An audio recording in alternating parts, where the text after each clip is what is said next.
이 조금 불편하지만 제법 행복합니다를 쓰신 고진아 시인 겸 이 삼가 겸 목사님을 모셨습니다. 예, 감사합니다. 예. 목사 시인 산문가이자 이 잡초 요리 연구가 이 권포근 사모님의 남편이기도 하신데요. 네. 어느 게 제일 편한 직업이라고 생각하십니까?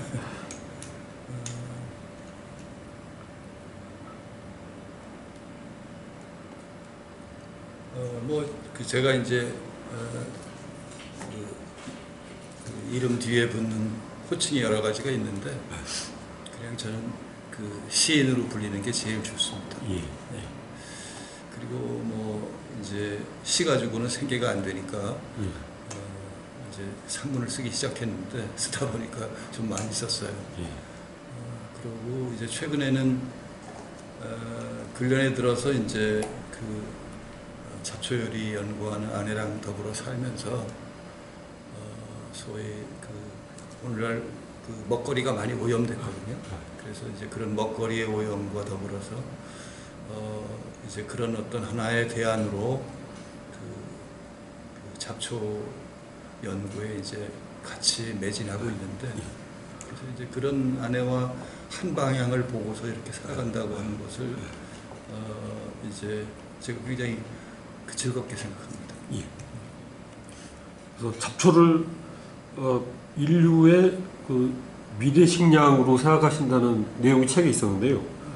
근데 이 버섯도 이렇게 독버섯이 있듯이 그 잡초도 이렇게 뭐 독성이 좀 있는 거 그런 것도 뭐 있고 그렇지 않습니까? 네, 그러니까 뭐 모든 풀들은 약간의 독성은 자기를 지키기 위해서 다 가지고 있는데, 근데 이제 그 잡초를 사실은 조금만 관심을 갖고 연구하면 우리 집 주변에 나는 잡초들은 대체로 거의 독이 없습니다. 그러니까 몇 종류만 이렇게 제외하면.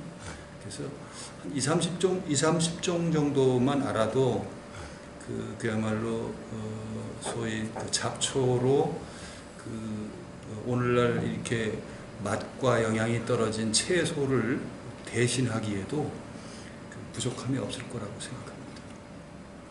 그리고 책에 보니까 그 꽃잎을 따서 그걸 화전을 붙여서 먹을 수도 있는데요. 네. 꽃도 거의 뭐 독성이 없습니까? 그러면 아무 꽃이나 따가지고 이렇게 그거를 그 부침개 같은 걸 만들 쓰고 있는 건가요? 네, 그렇죠. 대체로 이제 뭐 우리가 그건 전통적으로 옛날 조상들도 많이 해오던 건데, 되게 이제 봄에 참꽃이 피면, 진달래라고 하는 참꽃이 피면 되게 그 꽃잎이 예쁘니까 그것 따다가 이제 그 부침개해서 화전놀이 한다고 그랬는데, 저희 경우에는 이제 그 진달래뿐만 아니라 뭐 이를테면 토끼풀꽃이나 아니면 제비꽃이나, 그러니까 뭐 진달래 필 무렵에 나는 꽃들은 거의 독성이 없어요. 물론 이제 덜어 있는 것도 있지만, 그래서 그런 거 가지고 화전놀이 하면 참 그 정겹고 그야말로 이제 도시인들이 누리지 못하는 사치를 산골에서도 누릴 수 있죠. 예. 그러면 일반 이 슈퍼마켓이나 그런 데는 거의 잘 안 가시고 그냥 자급자족을 하시는 겁니까? 이제 가끔씩은 가죠. 예, 뭐 이를테면 뭐 우리가 이제 뭐 그 채소 가운데서도 홍당무라든지 뭐 이런 것들 필요하면 그런 것들은 더 사러 가죠. 사러 가는데 적어도 이제 봄부터 한 가을까지는 이제 집안에서만 나는 그 먹을 수 있는 잡초가 한 4-50종 정도 되니까요. 우리 그 마당이 조금 넓은데 뒷란하고 이렇게 텃밭하고 해서 그래서 그 집안에서만 나는 먹을 수 있는 잡초가 한 4-50가지 정도 돼요. 되는데 그걸 가지고서 이제 뭐 하여간 그 채소 대신 먹기에 부족함이 없죠. 그리고 이제 그 잡초가 왜 필요한가 하면 어쨌든 오늘날 그 대부분 마트에 나오는 채소들은 그 비닐을 깔거나 아니면 비닐 하우스 속에서 재배하거나 해서 속성으로 또 대량 생산하잖아요. 그러니까 사실은 그 영양가가 그 자연에서 햇빛과 비와 바람을 제대로 맞으면서 그 자라는 식물들하고는 천양지차의 차이가 나죠. 그래서 이제 뭐 조금 더 얘기를 하면 그 잡초는 다른 식물 하우스에서 키우거나 이런 농작물들도 그 성분이 있기는 한데 이 척박한 땅에서 자라는 식물이라야 그 파이토케미칼이라고 하는 식물성 화학물질이죠. 그것을 많이 함유하고 있어요. 그래서 이제 파이토케미칼이라고 하는 그 화학물질이 어떤 중요성을 갖는가 하면 그게 이제 항산화 작용을 하고, 그러니까 노화 예방이죠. 그 다음에 면역력을 증가시키고 항암 작용을 하는 그런 그 화학물질이죠. 그래서 이제 바로 그런 화학물질을 그 자연에서 저절로 자란 이 잡초가 함유하고 있다는 거죠. 그래서 이제 어쨌든 그 좀 잡초를 우리만 아니라 다른 사람들도 좀 먹었으면 좋겠다고 해서 저희가 이제 연구하면서 책도 내고 그랬죠. 그러면 그런 관련 제품들이 이 책에 보니까 그 무릎에 좋은 이 잡초 내지는 그런 것도 있고 그런데 상품화 됐습니까? 이미 뭐 상품화된 것들이 있죠. 뭐 이를테면 무릎에 좋은 우슬초라든지 아니면은 이제 오메가3가 많은 수비름이라든지 이런 것들은 이미 상품화는 됐어요. 상품화는 됐는데 사람들이 그걸 그 집 주변에 많이 나는데도 그거를 먹으려고는 안 하죠. 그래서 그러니까 이제 그 문제는 뭔가 하면 이 잡초로 요리하기가 쉽지 않다는 거예요.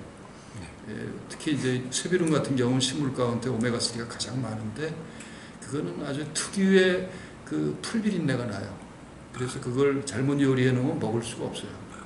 그래서 이제 그 요리법을 개발해서 사람들이 이제 먹을 수 있도록 우리가 돕는 거죠. 그래서 이 귀농을 하신 지 10여 년 됐고요. 그리고 이제 지금 원주에 거주하고 계시고 거주하신 그 집을 불편당이라고 이제 이름을 붙이셨는데요. 그래서 이제 그런 책 제목이 조금 불편하지만 제법 행복합니다. 인데요. 이 책 제목은 직접 붙이셨나요? 아니면은 출판사에서 제목 붙였나요? 출판사랑 의논해서 붙였죠. 또 이 제목이라는 게 붙이기 나름이니까요. 근데 이제 많이 불편하지만 까무러치게 행복합니다라고 해도 될 것 같긴 한데 많이 불편하진 않으신가요, 그런데? 이제 이제 그 불편도 익숙해지면 그 몸에 배면은 불편하지 않더라고요. 그게 이제 그 제가 살고 있는 집이 옛날 한옥이라서 뭐 제가 한 10여 년 살면서 지금 많이 수리도 하고 조금 편리성도 갖도록 이제 많이 고쳤는데 근데 이제 그 뭐 이를테면 이제 화장실이 안에 없고 바깥에 있어가지고서 이제 저희는 요강도 쓰고 그러거든요 아직. 근데 이제 그게 한 10여 년 지나니까 전혀 불편하지 않아요. 오히려 요강 사용하는 게 오히려 편하고 그래서 이제 그 어느 날 어떤 분이 와가지고서 이 집 되게 불편해 어떻게 살아 그래서 내가 그러면 이 집 이름을 불편당으로 내가 붙여야 되겠다. 그래서 그야말로 불편도 즐기고 그야말로 불행도 즐기고 이제 그런 마음가짐 살자고 해서 그런 단어를 붙였죠. 그래서 이 책에 나오는 그런 삶이 어떻게 보면은 이제 힐링 또 이제 좀 유행이 지났지만은 웰빙 하고 좀 관계가 되는 것 같은데요. 근데 지금 이 제시하시는 그 라이프 스타일이 어느 정도 보편성이 있다고 생각하시는지. 그러니까 이게 일반 독자들이나 도시민들한테는 이게 이렇게 그냥 하여튼 멋있게 사는 사람도 있구나. 이게 막연한 이 동경 내지는 뭐 막연한 꿈, 뭐 나도 언젠가는 귀농 귀촌해야지. 그리고 그걸로 끝날 수도 있는데요. 예. 어떻게 생각하십니까? 예. 이게 이제 제가 그 잡초를 먹고 또 잡초하고 친해지고 잡초 연구하고 그러면서 어느 날 문득 그런 생각이 들었어요. 이 잡초처럼 많이 이렇게 흔한 것이 아주 이 흔해 빠진 것이 귀하다는 생각을 하게 됐어요. 그래서 물론 이제 이런 생각을 사람들은 뭐 흔한 게 뭐가 귀해? 흔한 게 어떻게 귀해? 그렇게 이제 생각할 수도 있는데 사실은 지금 이제 생태 환경이 점점 나빠지면서 옛날에는 전혀 의식하지 않았던 이 공기를 의식하고 살게 됐잖아요. 이게 참 흔해 빠진 건데 이 흔한 거를 우리가 귀하게 여기지 않는 삶을 살다 보니까 이렇게 온 거거든요. 그래서 뭐 제가 추구하는 삶은 단지 내가 잘 먹고 잘 살아야 된다라고 하는 그런 일반에 회자되는 어떤 웰빙, 단지 그게 아니라 우리가 불편도 감수하고 불행도 감수하면서 오히려 조금 더 우리가 더 불편해지고 조금 더 어쨌든 정말 이 흔한 것들을 낭비하면서 그래서 제가 이제 사람들에게 이제 자주 하는 얘기는 제가 시와 꽃과 예술과 하느님을 낭비하자 이런 이제 구호를 사람들에게 덜어 얘기하고 그러거든요. 네. 그래서 이제 이렇게 흔한 것들 뭐 이제 그 잡초 같은 경우도 이게 흔한데 사람들이 귀하게 여기지 않아요. 사실은 굉장히 귀한 건데 이게 단지 먹거리로뿐만 아니라 사람들의 몸의 건강을 가져다주는 약성도 대단한 거거든요. 예. 그래서 이제 그런 부분도 그렇고 또 뭐 아까도 말씀드린 공기며 햇빛이며 이 대자연이 우리에게 공짜로 거저주는 이 선물을 우리가 정말 감사하고 고마워하면서 이걸 정말 아껴서 귀하게 여겨야 되겠다. 오늘날 우리가 살고 있는 이 자본주의 세계는 값비싼 것만, 값이 나가는 것만 귀하게 여기잖아요. 근데 사실은 값없는 것을 귀하게 여길 때 우리의 삶이 더 아름다워지고 풍요로워질 수 있는 거 아닌가. 이제 제가 그런 생각을 합니다. 그러니까 이제 이 고진아 목사님은 이제 농촌으로 가셨는데 대도시에 사는 또 아파트에 사시는 분들은 어떻게 그럼 해야 되나요? 조금이라도 어떤 말씀하신 어떤 싼 것을 귀하게 비싸게 여기는 그런 마음으로 살려면 어떻게 해야 됩니까?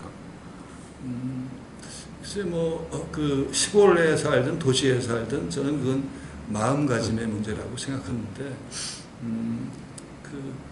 주변에 아주 흔한 것들 이를테면 무슨 단지 어떤 대자연뿐만 아니라 저는 인간과의 관계도 마찬가지라고 생각하는데 사실은 우리가 이렇게 표현하면 우습지만 이제 제가 남자니까 제 아내 평소에 생각하면 얼마나 흔해 빠집니까? 흔합니까? 그렇지만 그 흔한 아내 혹은 가족, 남편 곁에 있는 사람 이게 너무 흔해서 마치 없는 것처럼 때로 여기는 이런 곁에 있는 사람, 우리 곁에 있는 어떤 사물 이런 것들을 귀하게 여기자는 거죠. 그래서 이제 보물을 우리가 멀리서 찾는 것이 아니라 가까운 데서 찾자라고 하는 거죠. 그래서 제가 이제 흔한 것이 귀하다고 하는 것은 이것은 어떤 대자연과의 관계뿐만 아니라 인간과의 관계에도 저는 마찬가지라고 생각하거든요. 우리가 흔하게 만나는, 흔하다는 표현이 이상하지만 자주 만나는 친구들, 가족들 이런 사람들이 사실은 소중한 거잖아요. 그래서 어쨌든 도시에 살든 농촌에 살든 우리가 이렇게 흔한 것을 귀하게 여기면 다시 말하면 귀한 것은 흔한 것이기도 하니까 그렇게 하면은 우리의 삶이 더 풍요로워지지 않겠나 그런 생각을 합니다. 그래서 이제 유럽과 미국은 이제 일종의 뭐 포스트 크리스천 내지는 뭐 탈기독교 시대에 살고 있는데요. 근데 어떻게 보면은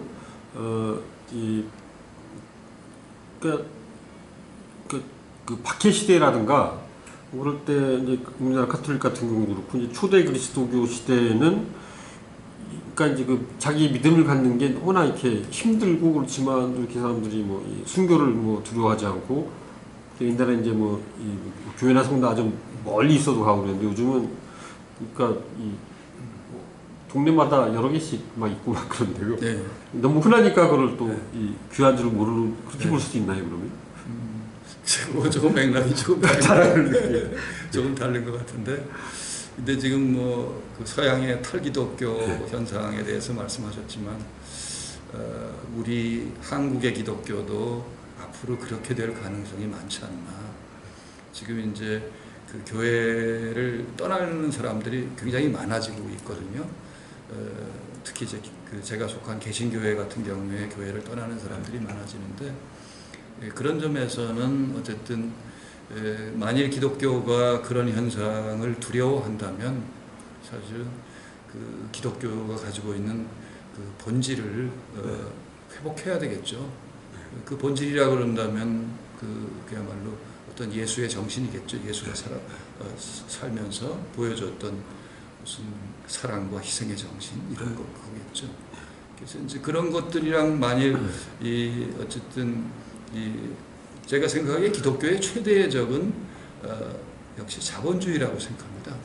근데 이제 교회가 너무 교회 자체가 너무 이렇게 자본주의화돼서 그래서 그러니까 자본주의화 된다고 하는 것은 예수의 정신에서 점점 멀어지는 거죠. 그래서 이제 그렇게 멀어지고 있는 현상, 그것은 그런 멀어지고 있는 현상이 지속되면 결국은 제가 생각하기에 서양처럼 점차 탈기독교화 되지 않겠나 하는 생각을 합니다. 근데 중세도 그렇고 이제 종교개혁 이후에도 그렇고 수많은 이제 신학자들과 뭐 영성가들이 있었는데요. 그분들보다는 이렇게 이 타락한 자본주의가 더 보다 많은 사람들을 살렸고 이제 그래서 장수하게 되고 평균 수명도 늘어나고 또 그런 측면도 있는 것 같거든요. 그러니까 이제 어떻게 보면 썩은 자본주의가 선민 자본주의가 어떤 영성가들보다 더 훌륭한 역할을 했다. 인류 역사에 더 큰 공헌을 한 게 아닌가. 그냥 기도하고 이제 성경책 읽고 뭐 그런 것보다 그냥 이렇게 돈 벌기 위해서 막 하다 보니까 이 사람들의 삶이 영적으로는 좀 간단해져도 이제 좀 이렇게 물질적으로는 풍요롭게 되고 오래 살고 뭐 그렇게 어떻게 보면 이게 아이러니라 그래야 되나요? 패러독스인 것 같은데요. 네.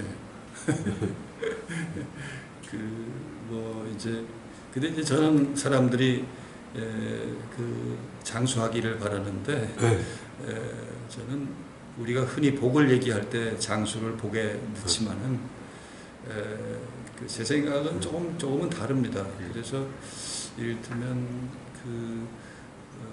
지금 기자님께서 말씀하신 오히려 그렇게 종교가 타락하니까 사람들이 더 잘 먹고 잘 살고 오래 살더라 그런 건데, 그거는 저는 아니라고 생각하고, 근데 이제 어쨌든 잘 먹고 잘 살고 장수하고 이런 것이 본래 예수나 아니면은 뭐 붓다나 이런 종교의 선구자들이 지향했던 삶도 아니고 또 가리킨 교훈도 아니고 또 걸어가야 될 어떤 삶의 방향도 나는 아니라고 생각합니다. 그런 점에서는 저는 이제 최근에 축의 시대인가 그 책을 봤는데, 어쨌든 그런 축의 시대의 정신으로 다시 돌아가야 되지 않겠나. 다시 말하면 예수나 붓다나 또는 뭐 소크라테스나 공자나 노자나 이런 사람들이 살면서 지시해 놓았던 어떤 삶의 방향으로 다시 돌아가야 되지 않겠나 그런 생각을 합니다. 그래서 이 신에 대해서 이제 그 프랑스 문호 볼테르는 신이 없다면 신을 만들어야 될 것이다라고 했고, 이제 무정부주의자 바쿠니는 만약 신이 진짜로 존재한다면 신을 없애야 될 것이다 이렇게 얘기를 했거든요. 이제 그 고진아 목사님 어떤 입장이신가요? 이 일반 사람들이나 신자들에게 신은 어떤 의미로 이렇게 다가가야 된다고 생각하십니까? 글쎄요, 이건 뭐 저는 그 서양 철학이나 아니면 서양 신학에서 얘기했던 어떤 그런 신개념보다는 오히려 저는 그 동양의 그 성자들이나 이런 사람들이 얘기했던 오히려 신개념에 더 저는 이제 좀 가까이 가 있다고 생각하는데, 근데 이제 어쨌든 저에게 이제 신이라고 하는 존재는 내가 살아가고 있는 내 삶의 뿌리 혹은 존재의 뿌리죠. 그래서 이제 최근에 제가 이제 좋아하는 그 동학의 이대교주인 그 해월 선생이 이제 이를테면 그 천지 만물 가운데 천주를 모시지 않은 존재가 없다, 신을 모시지 않은 존재가 없다, 이제 그런 얘기를 했는데, 이제 이 시대에 꼭 필요한 어떤 그 생태적인 사유에도 맞아떨어지고, 또 그 제가 지향하고 살아가려고 하는 어떤 그 삶에도 그런 그 해월 선생이 얘기하는 그런 어떤 신, 천주, 이제 그것은 이를테면 어떤 그 자본주의와 또는 그 서구 기독교가 여태까지 지향해온 그것과는 조금 다른 것 같아요. 동양에서 신을 얘기할 때 그것은, 그래서 이제 그런 의미에서 저는 그 저에게 있어의 신은 여전히 이를테면 내 존재의 뿌리고 내가 살아갈 수 있는 내 삶의 내 존재의 터전이고, 그런 존재로 저는 받아들입니다.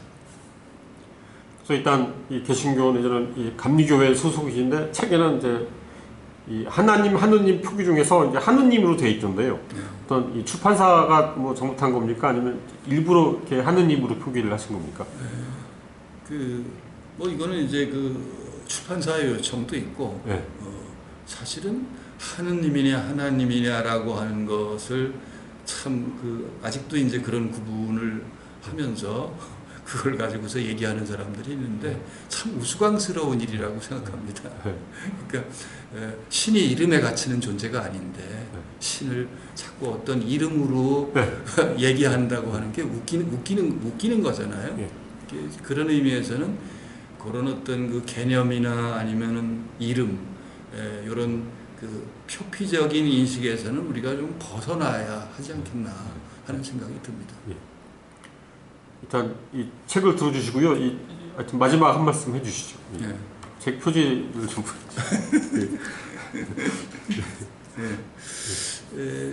그래서 이제 제가 뭐 그동안 뭐 이런저런 책을 썼습니다만은 이 책은 굉장히 제 스스로 애정이 가는 책이에요. 그래서 어쨌든 한 10여 년간 제가 살았던 시골에서 살면서 그 아내와 더불어 한 방향으로 추구하면서 살아왔던 어떤 삶의 이야기들을 여기다 담고 있거든요. 그래서 이제 어쨌든 제가 시골에 들어가 살면서 되도록이면 간단하고 단순하고 소박하고 이런 삶을 살 일을 원했는데, 이제 그런 삶을 추구할 때 사실은 우리의 살림살이가 더 아름답고 풍요로워지는 거 아닌가 하는 그런 생각이 들어요. 그래서 이제 그런 삶의 어떤 한 방향을 제가 이제 이 책을 통해서 표현하려고 했다, 이렇게 말씀드릴 수 있겠습니다. 나와주셔서 감사합니다. 감사합니다.